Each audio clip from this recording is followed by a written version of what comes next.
Hello friends, welcome to my spiritual channel soul journey with Ashish. Stop jealousy. आओ इस आध्यात्मिक यात्रा में हम साथ जुड़े और इसे रोकें।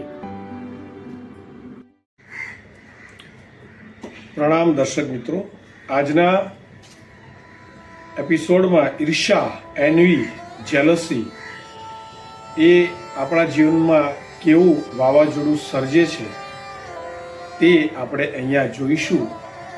हाल में चाले ध्यान और जीवन परम पूज्य आचार्य भगवान भुवन मानुसुरेश्वरजी महाराजा लिखित पुस्तक लास्ट चैप्टर पार्ट 1 નું 30 નંબરનું ચેપ્ટર ઈર્ષ્યા આત્મહિતની જરૂરિયાતો છે।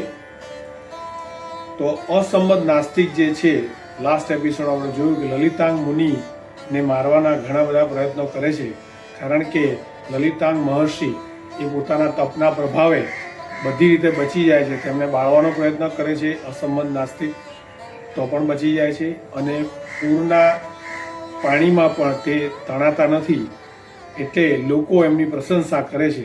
અને આવા ધર્મ વિરોધી તત્વોને કોઈ પણ ધાર્મિક મહાત્માની પ્રશંસા સહન થતી નથી। તેના વિશે આજના ચેપ્ટરમાં આપણે સાંભળીશું અને સમજીશું।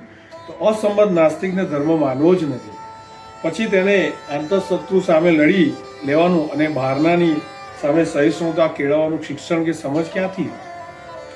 તેથી લલિતાંગ મુનિની પ્રશંસા કેમ સહી શકે? આંતરશત્રુ ઈર્ષાને એ કેમ રોકી શકે?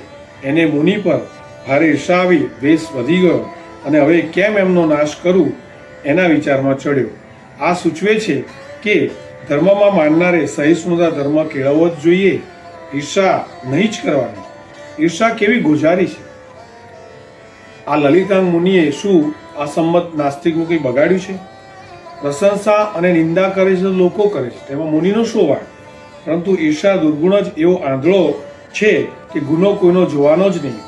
પણ ઈર્ષાવાળાનો તો એક જ ધૂન હોય છે કે હું એના કરતાં હલકો દેખાઉં છું, યા કોણ મારા જેવા વખણાય છે, બસ એને જ હું હલકો પાડું, એને જ ઉડાવું, બીજાનું સારું ખમી શકવાની તાકાત જ નહીં, માટે એને ઉડાડવાની જ ધૂન। ત્યારે કહો, એક ઈર્ષ્યા પછી કેટલા અર્થ ધ્યાન અને વધીને રુદ્ર ધ્યાન કરાવે? જ્યાં સુધી સામો હલકો ન પડે કે ખત્મ ન થાય ત્યાં સુધી આર્ત ધ્યાન અને વધીને રુદ્ર ધ્યાન કેવા ચાલ્યા કરે? તો પછી આમાં સારું ધ્યાન ક્યારે લાગે? માટે જ આ સાવધાની રાખવા જેવી કે ધ્યાન ઓમ કે અરહમનું વગેરેનું લઈને બેસવાની વાત તો પછી, પણ પહેલા આર્ત ધ્યાનને લાવનારી આ ઈર્ષ્યા વગેરે આંતર મલિનતાને હટાવવાની અને આર્ત ધ્યાનને અટકાવવાની। ચિત્તમાં આર્ત ધ્યાન રમતા હશે તો શુભ ધ્યાનને અવકાશ જ નહીં મળે, અને ઈર્ષ્યા આદિ નહીં મૂકવા હોય તો આર્ત ધ્યાન વળગ્યા જ રહેવાનું। તો અસંમત નાસ્તિક મુનિ પ્રત્યે ઈર્ષ્યાનો માર્યો આર્ત ધ્યાન અને રુદ્ર ધ્યાનમાં રમે છે। અસંમત નાસ્તિક એ મુનિની સામે અને ઈર્ષ્યા છે એમાં એ આર્ત ધ્યાન અને રુદ્ર ધ્યાન બેનો ભોગ બને છે। એમને કઈ રીતે ખત્મ કરવું એ વિચારમાં ચડ્યો છે। જીવના ઉપર લાગેલો સંસારવાસ કેટલો બધો ભયંકર છે, એને એક યા બીજા પ્રકારની એવી કોઈ પકડ પકડી જાય છે કે પછી એ દુર્ધ્યાનને તાણી લાવે છે। કેમ કે ખોટી પકડની પાછળ મન ખોટા વિચારમાં કામ કરતું થઈ જાય છે। ખરાબ કામ તો થાય ત્યારે થાય, પરંતુ ખરાબ વિચાર ક્ષણી કલાકોના કલાકો કે દિવસોના દિવસો ચાલ્યા જ કરે છે। કહો, બિલાડી દિવસભરમાં કેટલા ઉંદર મારવાનું કરપીણ કૃત્ય કરી શકે કે કરે છે? બહુ હોય, પરંતુ એ એની વિચારધારા અને રુદ્ર ધ્યાન, વિચારધારા અને રુદ્ર ધ્યાન કેવી રાત દિવસભર ચલાવે છે? એમ ગરોળી, વાઘ, વરુ વગેરે શિકારી પ્રાણીની દશા કઈ? શાના પર? આ એક પકડ પકડાઈ જવા પર કે શિકારને ખત્મ કરવો। જો જીવ આગો પાછો જાય પણ મન એમાં ને એમાં રમતું રહે, આ રુદ્ર ધ્યાનની વિચારધારા છે અને ભયંકર છે। એમ આર્ત ધ્યાનની વિચારધારા પણ કોઈ પકડના લીધે ચાલે છે ને એમાં મનની મહા ખરાબી છે।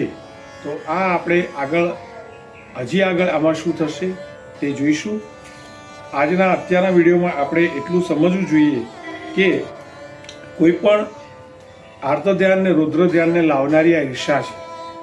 આજના સમયમાં આપણે જોઈ રહ્યા છીએ કે કેટલા બધા લોકો એ ઈર્ષા અને ઈગો આ બે ભયંકર દુશ્મન છે. એના લીધે કેટલા લોકો હેરાન થાય છે. તો જે લોકો ધર્મમાં માને છે તેમણે સહન શક્તિ વધારવી જ રહી. આવું પરમાત્માનું માનવું છે, પરમાત્માનું કહેવું છે આપણને સૌને.